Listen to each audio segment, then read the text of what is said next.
Hyderabad Madina Abbas towers లో చెలరేగిన మంటలు ఇంకా అదుపులోకి రాలేదు. షార్ట్ సర్క్యూట్ కారణంగానే ప్రమాదం జరిగినట్టు అధికారులు వెల్లడించారు.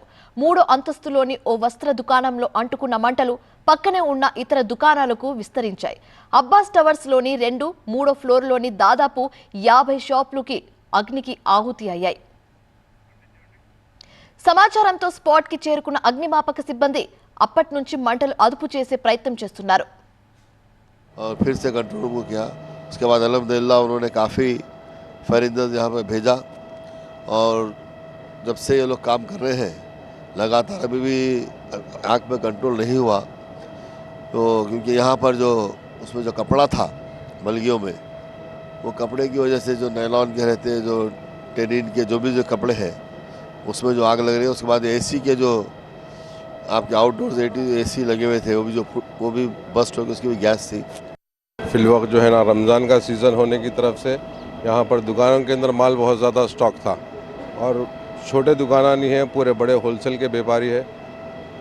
इंशाल्लाह देखेंगे, इंशाल्लाह हाफ एन आवर में कंट्रोल होने के लिए बोल रहे हैं। जो शिद्दत थी आग की पूरे काबू, अब धुआं नहीं करा। थोड़ा बहुत अभी बैक साइड में 3rd फ्लोर या बम्बई फ्राक्स और जेडी के बाजू में जो है उसके बाजू में थोड़ा सा है। अभी इंशाल्लाह लज़ीम यहाँ पूरा अमला मुतहरक है। स्टार्टिंग में थोड़ी ताखिर भी है मगर अल्हम्दुलिल्लाह अभी सब लोग हैं। यहाँ बड़े ऑफिसर्स भी आए हैं, फायर ब्रिगेड के गाड़ियाँ भी अवेलेबल हम मंगा के स्पेयर में रखे हैं। बैरिस्टर साहब भी बड़े आला अहदेदारों के साथ राब्ते में हैं और इंशाल्लाह लज़ीम जितना मुमकिन हो जल्दी हो सके यही कोशिश है कि हम जल्द से जल्द इस आग को काबू में पा लें और काम हो रहा। మరింత సమాచారం ఘటనా స్థలం నుంచి మా స్పెషల్ కరెస్పాండెంట్ నూర్ మొహమ్మద్ అందిస్తారు. హైదరాబాద్ పాత బస్సులోని దివాన్దోడిలో ఉన్న బట్టల మార్కెట్ సుమారు 17 గంటల కన్నా ఎక్కువగా మించిపోయింది. ఇప్పటికీ మంటలు అయితే కంట్రోల్లో రావట్లేదు.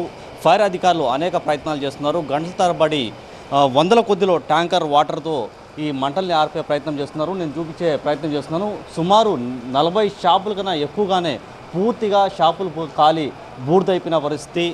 రంజాన్ వస్తున్న నేపథ్యంలో లక్షలాది రూపాయల బట్టలు ఈ మార్కెట్లో స్టోరేజ్ చేశారు.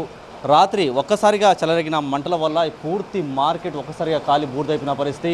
అధికారులు చాలా వేగంగా రెస్క్యూ ఆపరేషన్ చేస్తున్నారు, కానీ మంటలు మాత్రం అదుపులో రావట్లేదు. ప్రధానంగా ఈ బిల్డింగ్లో మంటలు చెలరగడానికి ప్రధాన కారణం ఎలక్ట్రిసిటీ షార్ట్ సర్క్యూట్ అంటున్నారు. మరోవైపు కూడా అగ్నిమాపక శాఖ అధికారులు కూడా చాలా వరకు మంటలు ఆర్పే ప్రయత్నం చేస్తున్నారు. అధికారికంగా ప్రకటించే వరకు ఎన్ని కోట్ల రూపాయల ఆస్తి నష్టం ఇక్కడ జరిగిందనేది కూడా చెప్పడం కూడా కావట్లేదంటే ఏ స్థాయిలో అగ్ని ప్రమాదం జరిగిందో ఈ దృశ్యాలు చూస్తే అర్థమవుతుంది. కెమెరామెన్ అచ్యుత్తో నూర్ మొహమ్మద్, టీవీ 9.